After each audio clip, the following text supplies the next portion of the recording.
दर्शक नमस्कार. महानगरपालिका निवडणुकीच्या निमित्तानं ज्या रंगतदार लढती होत आहेत त्यापैकी एक प्रभाग येतो तो प्रभाग क्रमांक 23. प्रभाग क्रमांक 23 मधून शिवसेनेचं पॅनल इथं उभं आहे आणि पॅनलचं वैशिष्ट्य म्हणजे एक उच्च शिक्षित असे उमेदवार पक्षानं इथून दिलेले आहेत आणि आपण संवाद जो साधतो आहोत त्या प्रभाग क्रमांक 23 क च्या उमेदवार लता गायकवाड यांच्याशी. गायकवाड मॅडम, स्वागत आपलं. नमस्कार. खरं तर माजी नगरसेवक उमेश गायकवाड यांच्या माध्यमातून प्रभाग क्रमांक 23 मध्ये एक चांगल्या विकासाचं नियोजनबद्ध असं काम झालेलं या प्रभागात फिरल्यानंतर दिसून येतं आणि त्या आधारावरती लता गायकवाड ज्या आहेत त्या मतदारांसमोर जात आहेत. महत्वाचं म्हणजे त्या शिक्षिका आहेत आणि त्या माध्यमातून देखील त्यांचा जनतेशी असलेला संवाद महत्वाचा ठरतो आणि समाजकारणात देखील त्यांना एक रस असल्यानं तो देखील एक फायदा त्यांना होताना या निवडणुकीच्या निमित्तानं दिसतो आहे. गायकवाड मॅडम, मुद्दे शेवटी आपण मतदारांच्या गाठीभेटी घेतायत. कुठले महत्वाचे मुद्दे तुम्ही त्यांच्यासमोर मांडताय? आता आम्ही सकाळी पण वार्डातून फिरत होतो आणि जे नागरिक आहेत त्यांच्या गाठीभेटी, वृद्ध जे आहेत त्यांच्या गाठीभेटी आणि महिला मंडळी आहेत त्यांच्या गाठीभेटी घेतल्या आणि प्रभागामध्ये कुठं काय कमतरता आहे का, कुठं काय अडचणी आहेत का, काय करायचं आपलं राहून गेलं का बाकी, हे आम्ही बघितलं सकाळी फिरून सगळीकडे. म्हणजे प्रभागामधून फेरी काढली त्यावेळेस आम्ही बघत होतो की सगळ्यांचा प्रतिसाद आपल्याला आहे का, शिवसेनेला आहे का. तर आम्हाला घराघरातून सगळ्या महिलांकडून, बांधवांकडून असं वाटलं की सगळ्यांना म्हणजे शिवसेनेबद्दल आपुलकी आहे, ओढ आहे. त्यांच्या मनामध्ये एक आपुलकीची भावना जाणवली की ते नक्की आम्हाला निवडून देतील, आम्हाला मतदान करतील असं आम्हाला वाटतं. गायकवाड म्हणून आणखीन एक आहे म्हणजे आपण म्हटलं की उमेश गायकवाड यांच्या माध्यमातून जी कामं झाली त्याचाही थेट फायदा आज तुमच्या उमेदवारीला होताना आपल्याला दिसून येतो. महत्वाचं म्हणजे जी काही मुस्लिम कब्रस्तानाचा विषय आहे की खरोखरच एक त्या समाजाची एक अडचण होती अंत्यविधीसाठी म्हणून आणि ते जे काम झालं त्याचं एक समाधान कशा पद्धतीचं या भागात जेव्हा तुम्ही फिरता तेव्हा?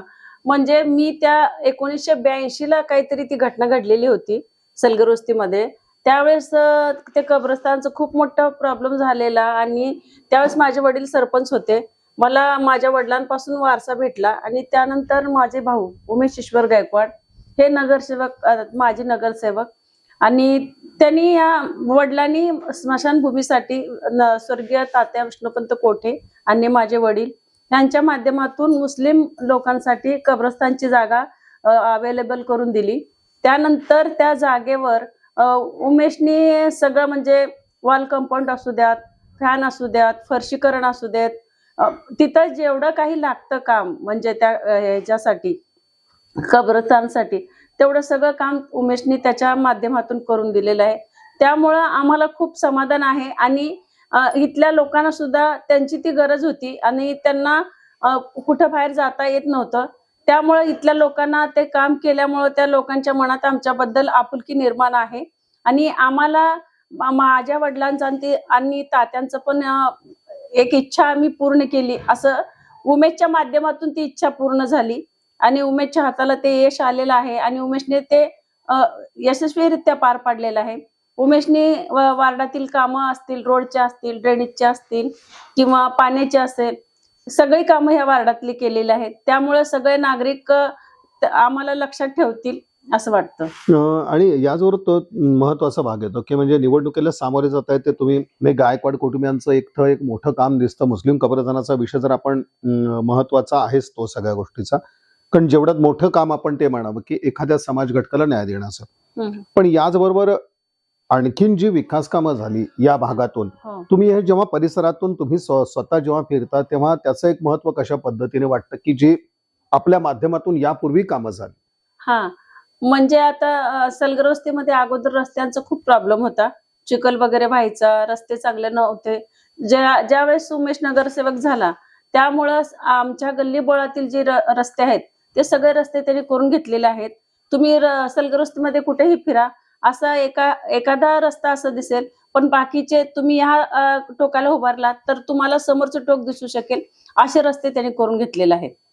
आणि याचबरोबर एक आहे की जेव्हा आता मतदारांसमोर जात आहे सगळ्यात महत्वाचं असं आहे की हा जो रिस्पॉन्स आपण म्हणतो हम्म. तर तो कशा पद्धतीचा आज शिवसेने म्हणजे आपली उमेदवारी आणि अन्य देखील शिवसेनेचे उमेदवार हो. कशा पद्धतीचा हा प्रतिसाद आहे? आम्ही म्हणजे सलगरवस्तीतील उमेदवार असू द्यात, बाकी ठिकाणचे उमेदवार असू द्यात, ते आम्हाला म्हणतात की तुम्ही आमच्यासाठी खूप काही केलेलं आहे आणि त्यासाठी तुम्हाला आमच्यापर्यंत येण्याची गरज सुद्धा नाहीये. पण तुम्ही आमच्यासाठी केलं त्यामुळं आम्ही मतदान नक्की करू.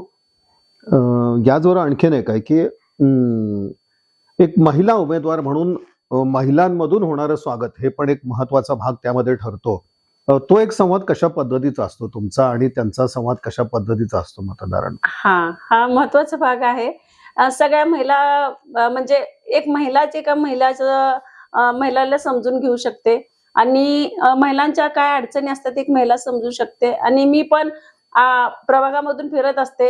माझ्या भावाबरोबर फिरल्यामुळे मला प्रभागामधील काही अडचणी माहीत आहेत आणि सगळ्या महिलांना म्हणजे काहीतरी इथं उद्योग आणता येईल का, काही काम त्यांना त्यांच्या हाती देता येईल का.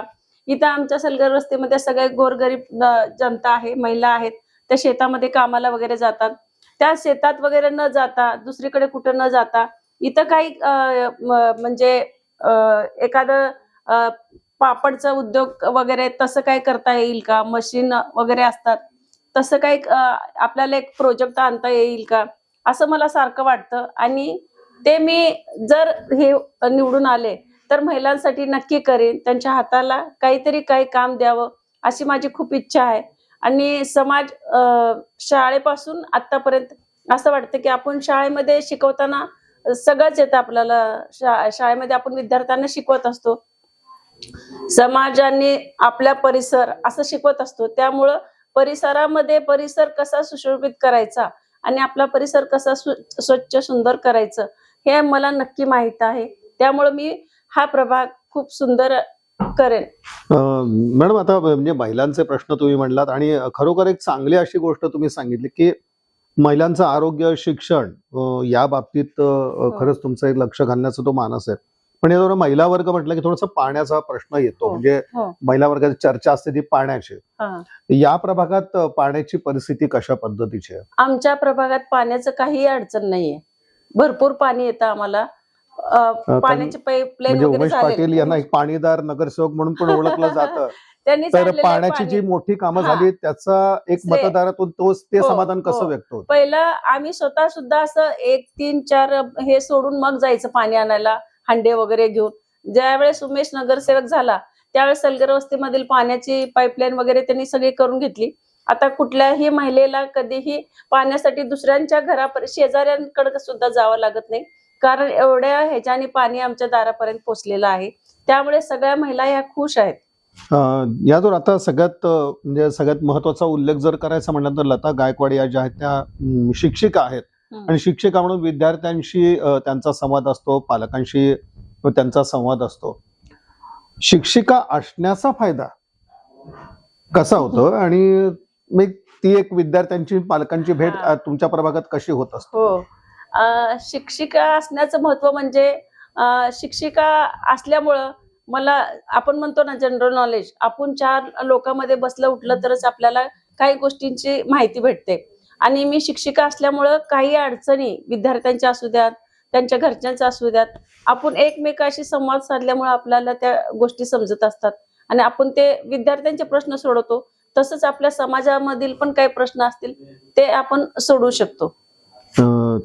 आता एक येतो की तुम्ही विकासाचे मुद्दे घेऊन मतदारांसमोर जात आहात आणि शिवसेनेच्या तुम्ही उमेदवार आहात तेव्हा एकनाथ शिंदे साहेब ज्या राज्याचे उपमुख्यमंत्री आहेत त्यांची एक महत्वाकांक्षी योजना जी आहे लाडकी बहीण योजना, ज्याचा एक विधानसभेला मोठा फायदा आपल्याला पाहायला मिळाला, तर तो आता महापालिका निवडणुकीत देखील त्याचा एक फायदा कशा पद्धतीने होईल आणि लाडकी बहीण योजनेविषयी आज महिला वर्गाचं म्हणणं काय? लाडकी बहीण योजनेचा फायदा आम्हाला खूप होईल असं मला वाटतं, कारण आम्ही आता जिथं प्रभागामधून फिरत असतो त्यावेळेस फक्त महिलांना म्हटलं ना लाडकी बहीण योजना आपल्याला आपले एकनाथ शिंदे साहेबांनी करून दिलेलं आहे असं आम्ही जरी त्यांना असं जरी दाखवलं आणि त्यांना म्हणाले की 1,500 रुपये तुम्हाला मोबाईलवर लगे येतात मेसेज, तर त्या इतक्या खुश होतात. त्यांना आम्ही असं पटवून सांगतो आणि त्या पण म्हणतात की आम्हाला याच्या पुढे सुद्धा आम्ही भावालाच मतदान करू.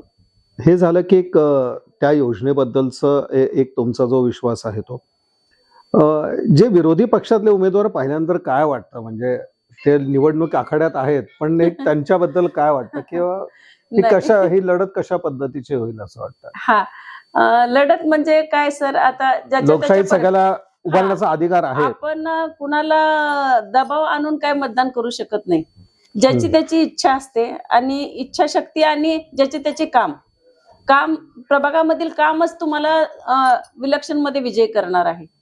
आणि मला असं वाटतं आमच्या प्रभागामधले काम म्हणजे शिवसेनेचे उमेदवार अ, आणि माजी नगरसेवक उमेश ईश्वर गायकवाड यांनी भरपूर कामं केलेले आहेत त्या प्रभागामध्ये. वार्ड क्रमांक 23 मध्ये सलगरवस्तीपासून ते सोरेगाव पर्यंत त्यांनी भरपूर कामं केलेले आहेत. त्यामुळं आम्ही 4 जण उमेदवार आहेत, तर 4ही जण शिवसेनेचं धनुष्य घेऊन उभारलेलं आहे आणि लोकांना त्याप्रती ओढ आहे.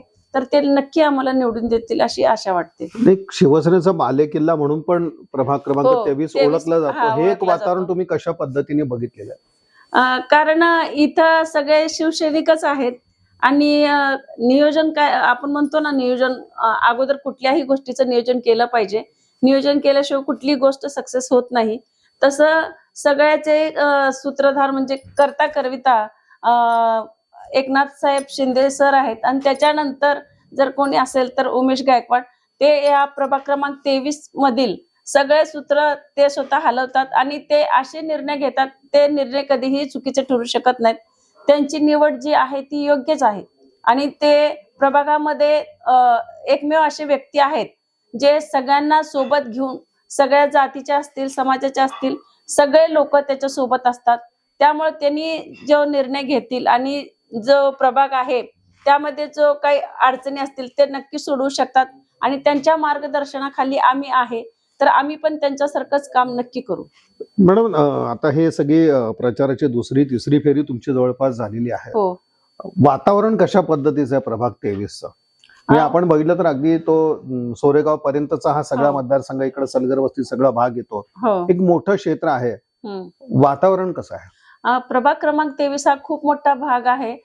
सगळ्यांच्या घरापर्यंत पोहोचणं आम्ही पळतोय पण सगळ्यांच्या डोर टू डोर फिरतोच आहे आम्ही. कुठला प्रभाग असं सोडलेला नाही. प्रभाग खूप मोठा म्हणजे खूप मोठा आहे, पण सगळे लोक एज्युकेटेड आहेत. ते न सांगता हे सगळे समजून घेऊ शकतात आम्हाला आणि प्रतिसाद तर खूप चांगला आहे. म्हणजे धनुष्यबाण म्हणले की सगळे म्हणतात काळजी करू नका, तुम्ही नक्की येणार. सगळे वृद्ध असू देत, स्त्रिया असू देत किंवा यंग जनरेशन असू देत आपले, तर ते सगळे आम्हाला सांगतात. आम्ही म्हणलं आम्ही शिवसेनेमधून थांबलो तर ते म्हणतात बिनधास्त यावेळेस शिवसेनाच नक्की येणार, भगवा नक्की फडकणार. मॅडम, खरंच म्हणजे तुमचा हा जो विश्वास आहे त्याच्याबद्दल विचारायचं आहे. इतर ठिकाणी आपण बघतो की कुठंतरी ते निवडणुकीचं एक ताणतणाव चेहऱ्यावरती दिसत असतो, एक काळजी असते, आपण निवडणुकीला उभारलोय, लढत कशी होईल, काय होईल. पण तुम्ही अगदी फ्रेश माइंडनी समोर आहात आणि कुठलाच ताण तुमच्यावरती दिसत नाही. याचं एक कारण काय? याचं मुख्य कारण म्हणलं तर सर आपल्या आई वडिलांचे आशीर्वाद आणि आपण जे कर्म म्हणजे काम केलेलं असतो त्याचा आपल्याला एक आत्मविश्वास असतो की मला एवढा माझ्या भावावर आत्मविश्वास आहे की माझ्या भावाने प्रभाग क्रमांक 23 मध्ये भरपूर कामं केलेली आहेत आणि त्या कामाची पोचपावती म्हणून सगळे लोक आम्हाला निवडून देतील अशी आशा वाटते. एक कशा प्रकारचा आत्मविश्वास आहे? म्हणजे आता शेवटच्या टप्प्यात आला जवळपास प्रचार. आज कशा पद्धतीचा आत्मविश्वास आहे आणि 16 तारखेचं चित्र या प्रभाग क्रमांक 23 मधलं कसं असेल? असं वाटतं की नाही, आपण ही लढाई जिंकणारच आहे आणि आपण पाठीमागे हटणारच नाही. किती जरी संघर्ष करावा लागला, किती जरी पळावं लागलं, धडपड करावी लागली, तरी आम्ही धावणारच आहे. प्रभात फेरी असू द्यात, पदयात्रा असू द्यात, हे करणार आहे, होम टू होम जाणारच आहे. आणि ह्याच्यानंतर जेव्हा मतदान होईल, मतदान झाल्यानंतर 16 तारखेला जेव्हा डिक्लेअर होईल त्यावेळेस गुलाल हा आमचाच असणार आहे. आम्ही नक्की विजयी होऊ, कारण आम्हाला तेवढा आत्मविश्वास आहे. तुम्हाला एक मोठा आत्मविश्वास या निवडणुकीच्या निमित्तानं आहे. खरोखरच ही म्हणजे चांगली अशी गोष्ट आहे आणि निश्चित म्हणजे उमेश गायकवाड आणि गायकवाड कुटुंबियांनी ह्या प्रभागात जी काही कामं केली आहेत त्या आधारावर एक आत्मविश्वास नक्कीच तुमच्या मनात असणार आहे. पण शेवटी एक आहे की निवडून आल्यानंतर एक विजन असतं डोळ्यासमोर हो काहीतरी. हो ते कशा पद्धतीचं एक विजन डोळ्यासमोर आहे या परिसराच्या बाबतीत? तसं बघायला गेलं तर आमच्या इथं एक पार्क, वृद्ध लोकांसाठी एक पार्क व्हावं असं मला वाटतं. आणि लहान मुलांसाठी क्रीडांगण एक मोठं, आणि एक म्हणजे यंग जनरेशन आहे त्यांच्यासाठी एखादी जिम वगैरे. आणि जे शिकणारे विद्यार्थी आहेत, जे एज्युकेटेड आहेत, त्यांना बाहेर जाऊन कुठं लायब्ररी गाठावी लागते, सिटीमध्ये जावं लागतं अभ्यास करायला. मग त्यासाठी इथं एखादं आम्हाला अभ्यास केंद्र कुठं हे करता येईल का, ते मी नक्की बघेन. आणि इथं जे मंदिरं वगैरे आहेत तिथं सगळ्यांना बसायची सोय वगैरे, ज्या ज्या परीनं काय काय करता येईल ते सगळं मी या भागामध्ये करणार आहे. आणि हा भाग सगळा सुजलाम सुफलाम केल्याशिवाय राहणार नाही. मतदारांना काय आव्हान असेल, म्हणजे शेवटचा हा प्रश्न, मतदारांना तुमचं आव्हान कशा पद्धतीचं असणार आहे? सगळं रोज तर तुम्ही त्यांची भेट घेताय, आव्हान कसं आहे त्यांना? मी मतदारांना काय, आता मतदारांना रोज बोलतोच आम्ही, पण त्यांना मी एवढंच सांगू इच्छिते की मी तुमच्या प्रभागातून निवडून येईनच. आल्यानंतर तुमच्या काही अडचणी असतील, तुमचे काही प्रॉब्लेम असतील, तुम्ही कधीही केव्हाही, आता निवडून मी उभारले म्हणून असं नाही की केव्हा पण आमच्या सलगर वस्तीमधील नागरिक असतील, जवळपासचे काही नागरिक असतील, ते त्यांना काही जरी अडचणी आल्या तर ते रात्री बेरात्री येऊन आम्हाला उठवतात, बेल वाजवतात. पण माझा भाऊ असू दे, मोठा भाऊ असू दे, लहान भाऊ असू दे, आम्ही लगेच जातो. त्यांचं काही प्रॉब्लेम असेल, वस्तीतील काही घटना घडलेल्या असेल, ते सगळं मिटवण्याचं काम म्हणा, काही अडचणी असतील ते सोडवण्याचं हे काम माझे भाऊ करतात. आणि मी पण लगेच जाते. काही असं महिलांच्या काही अडचणी असतील, कुठं काही होत असेल, कुठल्या महिलेला काही प्रॉब्लेम झाला असेल, तर ते माझ्या परीनं जेवढं होईल तसं मी सोडवण्याचा प्रयत्न करते. तसंच माझ्या शाळेतल्या एक मॅडम मला असं म्हणत असतात सारखं, लता तू शिक्षण क्षेत्रामधली सावित्री आहे. कारण मी जसं एज्युकेशन घेतलं तसं मी माझ्या परीनं जेवढं माझ्या भागातल्या म्हणा, माझ्या मैत्रिणी असतील, जवळपासचे कोण असतील, तर त्या सगळ्या मुलींना, महिलांना माझ्यासोबत मी घेऊन गेलेलं आहे, त्यांचं एज्युकेशन केलेलं आहे. निश्चितच म्हणजे प्रभाग क्रमांक 23 क च्या उमेदवार लता गायकवाड यांचा हा मानस आणि मतदारांना त्यांनी केलेलं आव्हान अत्यंत महत्वपूर्ण असं ठरतं. मुळामध्ये विकासाचे मुद्दे घेऊन मतदारांसमोर आम्ही जातोय असं त्यांनी स्पष्टपणे इथं सांगितलं. पण याचबरोबर गायकवाड कुटुंबियांनी प्रभाग क्रमांक 23 मध्ये आणि त्याचबरोबर माजी नगरसेवक उमेश गायकवाड यांच्या माध्यमातून जी विकास कामं या भागात झाली आहेत, तर त्याच्या बळावर देखील एक मोठं जनसमर्थन आपल्याला मिळेल आणि आपला विजय निश्चित आहे असा दावा लता गायकवाड यांनी केला. उच्च शिक्षित असं उमेदवारांचं शिवसेनेचं प्रभाग क्रमांक 23 मधलं पॅनल आणि त्यातील शिक्षिका असणाऱ्या लता गायकवाड यांच्याशी आपण संवाद साधला आणि त्यांनी आपली भूमिका सविस्तरपणे आपल्या दर्शकांसमोर मांडली. याबद्दल त्यांचे मनपूर्वक आभार. नमस्ते.